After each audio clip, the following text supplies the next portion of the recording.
한국교회 성도님들을 환영합니다. 오늘 이 로마서 3장 본문은 제가 개인적으로 좋아하는 본문입니다. 그런데 제가 감히 감당하기 어려운 말씀인데 같이 은혜를 나누고자 합니다. 로마서 3장 먼저 19절과 20절 말씀을 이해하기 위해서는 로마서 앞에 서론 부분 1장 내용부터 3장까지 내용을 제가 간단히 설명을 하겠습니다. 먼저 로마서 1장 17절에 잘 아시다시피 의인은 오직 믿음으로 말미암아 살리라 하는 그 말씀이 나옵니다. 그 말씀 이후에 18절부터 오늘 3장 20절 이 본문까지 바울이 현재 인류, 이방인, 유대인들을 통틀어서 인류가 처한 비참한 상태를 설명하며 그리고 구원의 필요성에 대해서 피력하는 부분입니다. 먼저 로마서 1장 중반부에 이방인과 유대인들의 범죄로 통해서 하나님의 진노와 그 하나님의 심판을 피할 수 없음을 이야기를 하게 됩니다. 먼저 1장 말씀은 이방인의 죄에 대해서 설명을 합니다. 그런데 특별히 1장에서는 이방인이라고 지칭하지 아니하고 바울이 모든 사람들이라는 표현을 사용을 합니다. 여기서 사람들이라고 표현하는 것이 좀 특이할 수 있는데 이 부분은 불경건하고 불의로운 그 모든 사람들을 표현을 합니다. 여기서 이방인이라고 표현하지 아니하고 사람들이라고 표현한 것은 이방인과 유대인 모두 통틀어 모든 사람이 율법 아래 있으며 죄 아래 있음을 표현하기 위해서 똑같다는 것을 표현하기 위해서 사람들이라는 표현을 사용하였습니다. 근데 여기서 이방인은 좁게는 설명하면 유대인을 제외한 자신들, 그들을 제외한 모든 사람을 이방인이라고 표현을 했습니다. 그런데 또 다르게 보면은 하나님께 택함받지 못한 사람 이렇게 표현을 할 수도 있겠습니다. 사실 저희도 여기 로마서에 나오는 여기에 입장에서 보았을 때는 유대인을 제외한 모든 사람이 이방인이기 때문에 저희도 이방인에 속한다고 할 수 있겠습니다. 하지만 이 이후 바울은 전도 여행을 떠나게 되면서 모든 사람이 이방인, 유대인 할 것 없이 모든 사람이 하나님 안에 똑같은 사람임을 이야기를 하게 됩니다. 먼저 여기서 1장에 나타나는 이방인의 불경건과 불의를 얘기를 할 때 왜 이들이 불의하고 불경건한가에 대해서 설명을 합니다.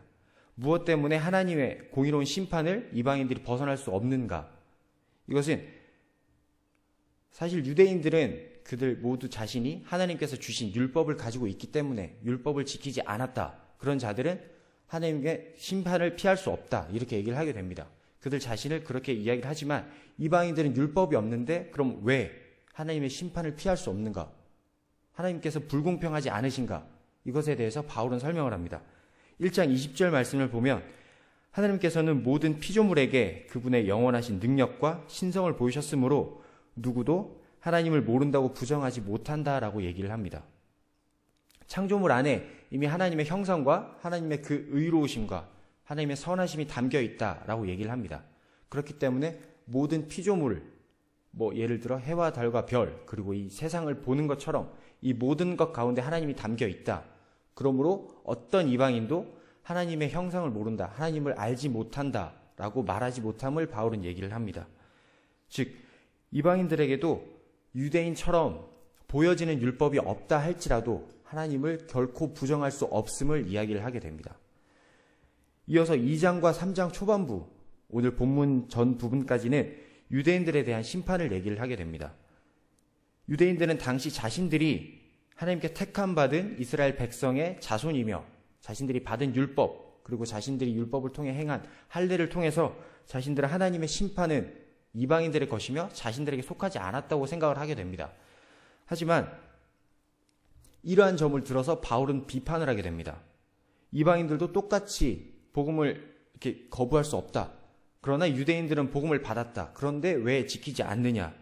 특별히 유대인들은 그 받은 율법, 그들은 율법을 받았습니다. 하지만 그 율법을 지키지 아니한 것으로 바울은 그것을 지적을 하게 됩니다.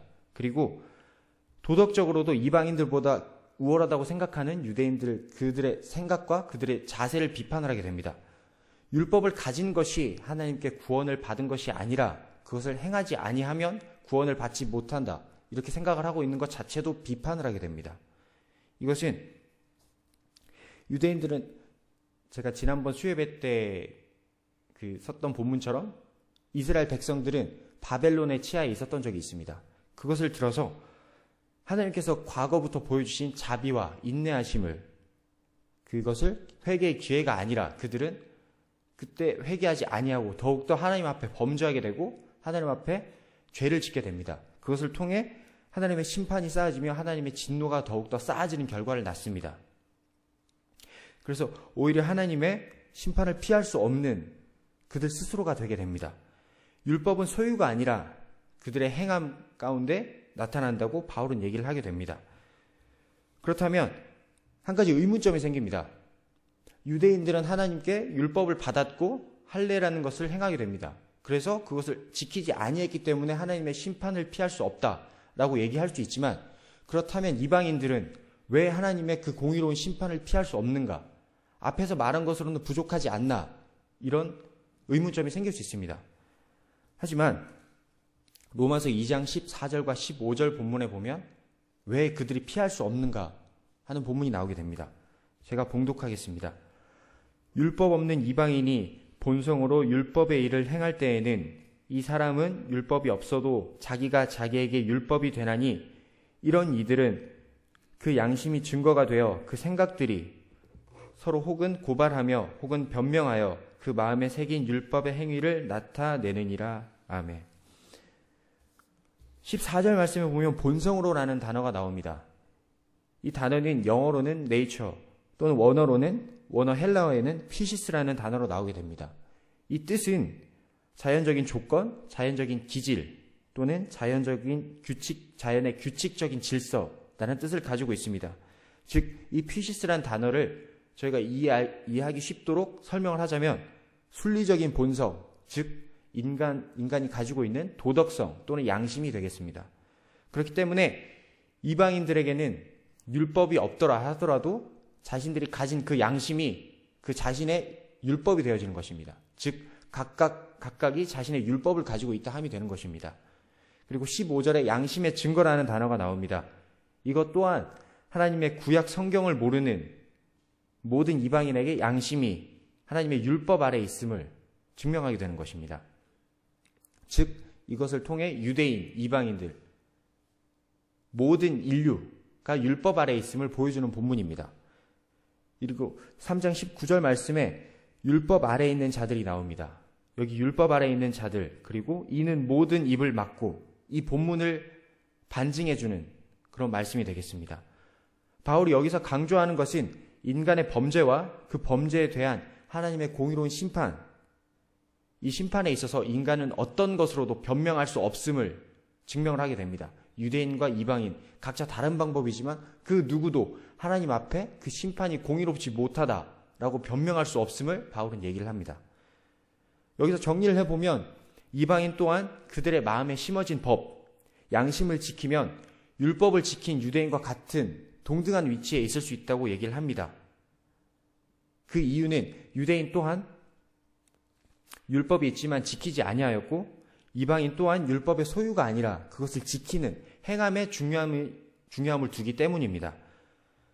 그러면 여기서 마지막으로 유대인들이 자신의 자존심, 마지막 하나 가진 자부심이라고 생각하는 할례에 대해서도 비판을 합니다. 그러면 유대인들은 바울에게 이야기를 합니다. 왜? 그러면 할례를 받은 것은 어떻게 설명을 하겠는가? 이것에 대해 바울은 이렇게 설명을 합니다. 할례는 결코 하나님의 심판을 피할 수 있는 구원의 도구가 될 수 없다라고 딱 잘라서 얘기를 합니다.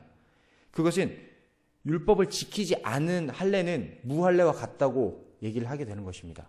즉 아무리 율법을 가지고 할례를 행했다 하더라도 그것을 지키지 아니하면 그것은 할례 받지 않은 이방인들과 똑같다라고 얘기를 하는 것입니다. 로마서 2장 24절 말씀에서 이사야 52장 5절 말씀을 인용을 합니다. 이스라엘이 범죄하였을 때에 하나님께서 바벨론의 손에 그들을 붙이셨던 것처럼 하나님은 지금도 그리하시다. 하나님은 지금도 똑같이 계신다라고 얘기를 합니다. 더욱더 나아가서 할례를 받지 않은 이방인, 그들이 분명 이방인이라 할지라도 그들이 율법을 행한다면 하나님의 심판을 피할 수 있을지도 모른다라고까지 얘기를 합니다. 하지만 여기서 말하는 것은 이방인들이 그렇게 지킨 사람이 있다라는 뜻이 아니라 즉 어떤 누구도 하나님의 심판 아래 있고 하나님의 심판을 피할 수 없음을 이야기하는 부분입니다. 그리고 반대로 율법을 가진 유대인들이 예수 그리스도 하나님의 이름을 높이지 아니하고 그 율법을 지키지 않음으로 인해 이방인들에게 그들의 행위 때문에 하나님의 이름이 망령되이 일컬어지고 하나님이 손가락질 받는다라고 바울은 더욱더 강하게 얘기를 합니다.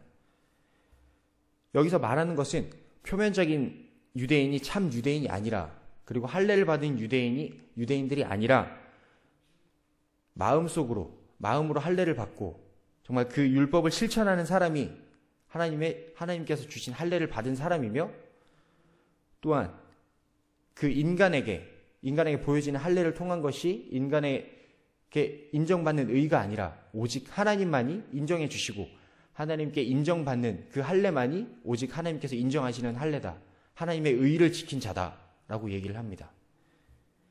그리고 3장 말씀은 2장과 1장에 나타난 유대인과 이방인들의 죄를 통해서 의에 대해서 설명을 합니다. 바울은 죄 상태에 있는 인간 모두는 절대적으로 하나님의 심판 아래에 있음을 얘기를 합니다. 분명 유대인들은 이방인들에 비해서 더욱더 많은 특권을 가졌습니다. 그 중에 하나가 율법이고 그 중에 하나가 할례인 것입니다. 하나님께서는 자신의 백성을 이스라엘로 삼으셨습니다. 그리고 그 이스라엘 백성에게 언약의 말씀을 주셨습니다. 그것이 구약 성경이 되겠습니다. 그런데 언약이라는 것은 한 사람만이 가질 수 있는 것이 아니라 양방에서 각자 서로 맺는 것이 언약이 되겠습니다. 그래서 하나님께서는 그들에게 언약으로 그들에게 말씀을 주셨습니다. 그리고 이스라엘 백성은 그 하나님의 언약으로 하나님의 명령을 순종하기로 언약을 맺었습니다. 하지만 이 언약을 이스라엘 백성이 일방적으로 자신들이 그 순종하지 않음으로 인해 그 언약이 깨어지게 됩니다. 언약은 서로 간의 약속이 지켜져야 이루어지는 것입니다. 그렇지 않으면 그 언약은 존재할 수 없습니다. 그래서 사람은 이 언약을 통해서 바울은 얘기를 합니다. 사람은 거짓되다, 결코 참될 수 없다. 하지만 그 언약을 깨지 않고 하나님께서는 끝까지 지키셨다. 그러므로 하나님께서는 온전히 참하시다, 참되신 분이시다. 하지만 우리가 죄악될 뿐이다 라고 얘기를 합니다. 이에 대해서 유대인들은 이렇게 또 반박을 합니다. 인간의 불의가 하나님의 의를 한층 더 드러냈다, 이렇게 얘기를 합니다. 어떻게 보면 틀린 말은 아닙니다. 하지만 바울은 이에 대해서 이렇게 얘기를 합니다. 인간의 범죄가 하나님의 의와 영광을 드러낸다고 해서 하나님께서 인간이 지은 그 죄에 대한 심판을 결코 없애신다거나 그 심판을 지키지 아니하시진 않는다. 그 심판은 결코 행해진다. 그 심판은 모두에게 임한다 라고 얘기를 합니다. 모든 사람이 죄 아래에 있음, 모든 사람이 하나님의 심판을 피할 수 없음을 바울은 강조하는 것입니다. 그리고 3장 9절에서 18절 말씀에서 바울은 시편과 이사야를 인용을 하게 됩니다. 이것은 자신이 이렇게 얘기하는 하나님의 심판 아래에 있음을 자신의 생각과 자신의 뜻이 아니라 이것은 구약 성경에서 너희들이 믿는 그 구약 성경에서 분명히 예언된 것이며 하나님께서 지킨다고 약속하신 말씀이다 라고 얘기를 하는 것입니다. 분명 하나님께서 약속을 하셨습니다. 지키지 않는 것에 대해서는 심판한다고. 하지만 그것을 이스라엘 백성들은 지키지 않은 것입니다. 그러면 3장 19절 말씀을 보겠습니다. 이 본문을 토대로 3장 19절 말씀을 보면 우리가 알거니와 무릇 율법이 말하는 바, 여기서 율법이 말하는 바는 구약 성경 전체라고 할 수 있겠습니다. 구약에 나온 선지자들이 말한 그 모든 말씀이 그 율법을 말하는 것입니다. 그리고 율법 아래에 있는 자들, 1장 2장에서 증명한 것처럼 유대인, 이방인들 뿐만 아니라 모든 인류가 율법 아래에 있는 자, 누구도 피할 수 없음을 바울은 설명을 합니다. 인류 그 누구도 하나님의 심판을 피할 수 없기 때문에 하나님의 통치 아래에 있는 모든 인간이 이에 속하게 되는 것입니다. 그리고 온 세상으로 하나님의 심판 아래에 있게 하려 함이라. 율법은 피고를 변호하거나 죄에서 해방시켜주는 역할을 하지 못합니다.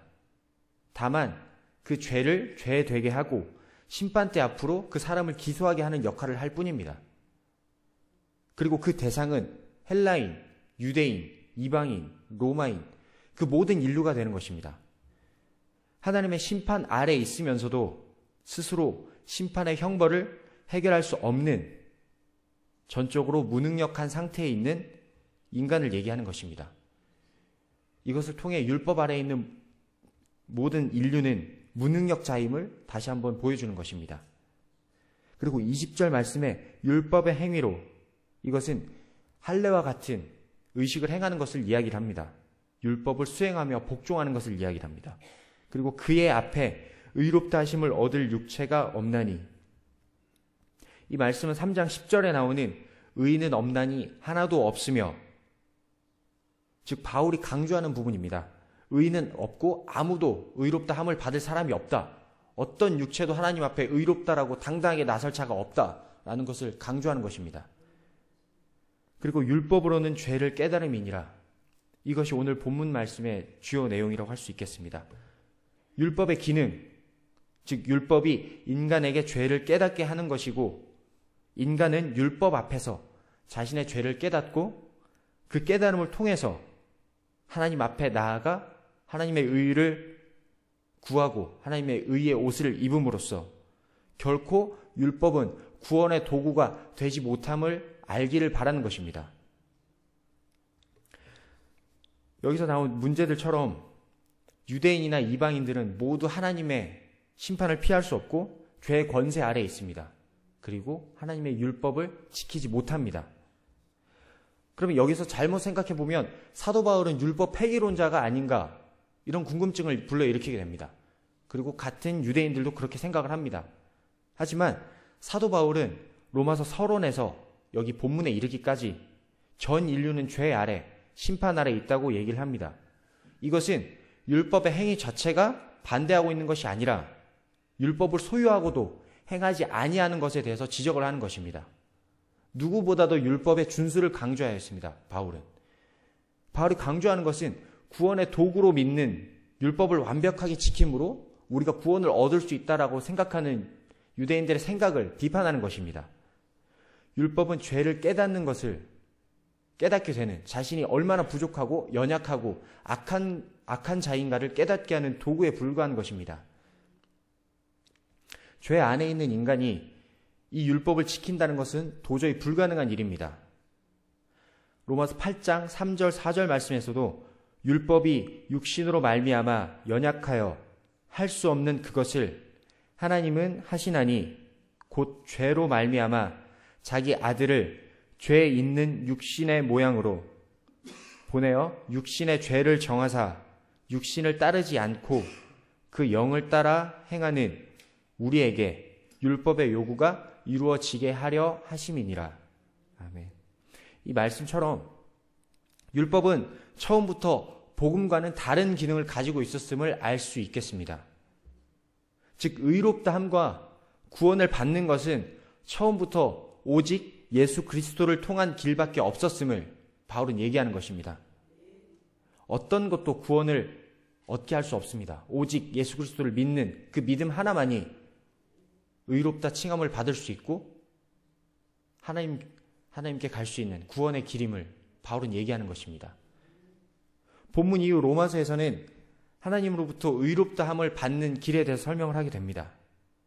3장 마지막 부분에서 구원의 원천이 하나님의 은혜이며 구원의 근거가 그리스도의 속죄이며 구원의 조건은 오직 믿음임을 얘기를 합니다. 많은 사람들이 착각을 하며 살아가는 것이 있습니다. 요즘 웰빙이라느니 착하게 살아야 된다느니 그런 얘기를 많이 하게 됩니다. 하지만 도덕적으로 착하게 산다거나 선행을 베푼다는 것 좋은 일입니다. 하지만 이것은 결코 구원의 도구는 될 수 없습니다. 우리가 가끔 이것들을 율법처럼 생각할 때가 많은데 착하게 살고 긍정적으로 산다는 것 세상적으로 봤을 땐 분명 옳은 일입니다. 하지만 이것은 결코 구원의 도구는 될 수 없습니다. 성도에게 예수 그리스도께서 행하셨던 사랑처럼 선하게 사는 것, 모든 사람에게 바른 행동을 보임으로써 덕이 되는 것, 이것은 구원의 도구가 아니라 예수 그리스도를 믿는 성도의 의무일 뿐입니다. 의무일 뿐이지 결코 구원의 도구로는 될 수 없습니다. 아무리 착하게 살고 긍정적으로 살고 선하게 산다 할지라도 예수 그리스도를 믿지 아니하면 결코 구원을 받을 수 없습니다. 그런 일은 없겠지만 차라리 나쁘고 조금 완벽하지 못하더라도 예수 그리스도를 믿는 그 사람이라면 하나님께 구원을 받을 수 있습니다. 그리고 하나님을 믿는 사람이라면 행동 자체가 자연스럽게 도덕적이며 선한 행동을 끼치는 사람이 될 수밖에 없습니다. 분명한 것은 선행은 결코 우리가 구원받을 수 있는 도구가 될 수 없다는 것을 기억해야 할 것입니다. 말씀을 맺으려고 합니다. 율법의 전 기능은 우리를 정죄하며 죄의 본성을 드러나게 하는 도구일 뿐입니다. 그 하늘 아래 어느 누구도 하나님 앞에 하나님을 모른다. 나는 하나님에 대한 말씀을 들은 적이 없다. 누구도 나에게 말씀을 전하지 않았다. 누구도 나에게 예수 그리스도를 전하지 않았다. 라는 핑계를 댈 수 없습니다. 율법 양심은 누구에게나 있으며 또 충분히 명백하진 않습니다. 하지만 그것을 하나님께서는 밝히 보여주셨습니다. 율법은 결코 구원을 받을 수 있는 도구가 아니라 예수 그리스도로 올 수 있도록 우리를 인도하는 어떻게 보면 몽학성생과 같은 것입니다. 오직 그리스도에게로 데려다주는 역할을 할 뿐 그것은 구원의 도구는 될 수 없습니다. 율법 전체의 대상과 목적이 전 인류가 되는 것처럼 우리는 깨달아야 할 것이 자기 자신은 결코 스스로 구원함을 얻을 수 없음을 깨달아야 할 것입니다. 인간은 구원에 있어서 절대적인 약자입니다. 결코 스스로 자신을 구원할 수 없으며 스스로 예수 그리스도를 바라볼 수조차도 없습니다. 여기서 말하는 율법의 요점이 무엇입니까? 로마서에서 말하는 율법의 요점은 너의 마음과 뜻과 목숨과 정성과 힘을 다하여서 주 너의 하나님 한 분만을 섬기며 내 이웃을 내 몸처럼 사랑하라 라는 것이 율법의 요점입니다. 하지만 여기 나오는 유대인들은 그 누구도 실천하지 못했습니다. 모든 사람이 죄를 범하였음에 하나님의 영광에 이르지 못하더니 우리에게 우리의 전적인 무능력과 절망을 보여주고 그럼으로써 율법은 그리스도에게로 우리를 인도하여 주는 것입니다. 로마서 1장 17절에 나오는 말씀처럼 오직 의인은 믿음으로 말미암아 살리라. 이것은 율법의 행위로 하나님 앞에 의롭다 함을 얻을 육체가 없으며 우리가 복음을 또는 성도가 복음을 영광스럽고 자랑스럽게 여겨야 할 이유이며 의무인 것입니다. 어떤 것으로도 율법은 우리를 구원하게 하지 못합니다. 다만 우리가 죄된 것을 다시 한번 확인시켜 줄 뿐입니다. 그렇기 때문에 우리가 붙잡아야 할 것은 그 율법, 그런 세상적인 기준이 아니라 하나님께서 주신 예수 그리스도의 사랑, 예수 그리스도의 십자가를 믿음으로써 오로지 예수 그리스도를 믿는 것, 이 하나만이 우리의 의무이며 이유인 것입니다. 본문이 직접적으로 전도와 관련된 부분이라고는 할 수 없겠지만 이것은 전도에서도 마찬가지입니다. 로마서는 바울 자신이 스페인을 최종 목적지로 전도 여행을 떠나기 전에 자신의 후원자가 되어주길 바라면서 쓴 서신서입니다. 올해 2011년 우리 한광교회가 한영혼 사랑축제를 진행하고 있습니다.